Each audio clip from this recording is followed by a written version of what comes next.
January 31st, St. John Bosco.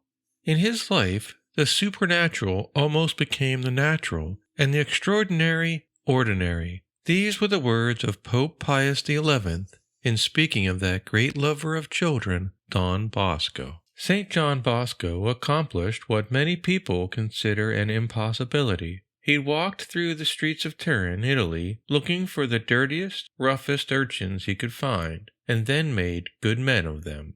His extraordinary success can be summed up in the words of his patron saint, Francis de Sales. The measure of his love was that he loved without measure. John's knowledge of poverty was first-hand.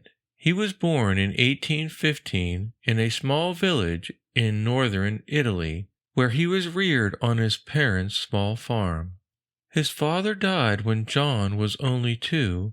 His mother and her 3 sons then found it harder than ever to support themselves, and while John was still a small boy, he had to join his brothers in the farm work. Although his life was hard, he was a happy, imaginative child. Even as a boy, John found innocent fun compatible with religion. To amuse his friends, he learned how to juggle and walk a tightrope, but he would entertain them only on condition that each performance begin and end with a prayer. As he grew older, John began to think about becoming a priest, but poverty and lack of education made this seem impossible.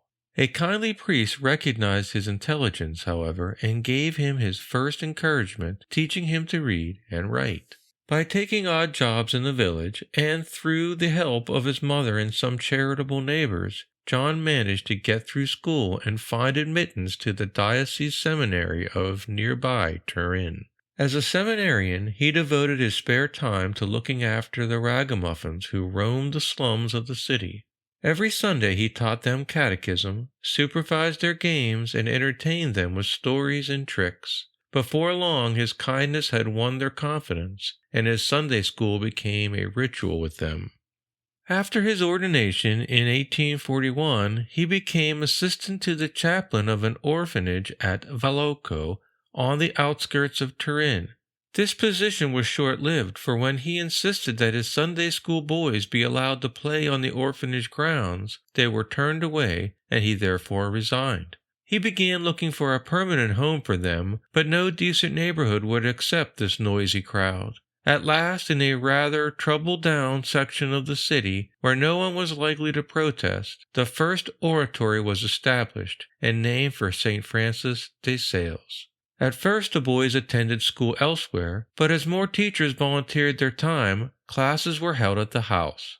Enrollment increased so rapidly that by the year 1849 there were 3 oratories in various places in the city. For a long time Don Bosco had considered founding an order to carry on his work, and this idea was supported by a notoriously anti-clerical cabinet member named Ratazzi. Ratazzi had seen the results of his work, and although an Italian law forbade the founding of religious communities at the time, he promised government support.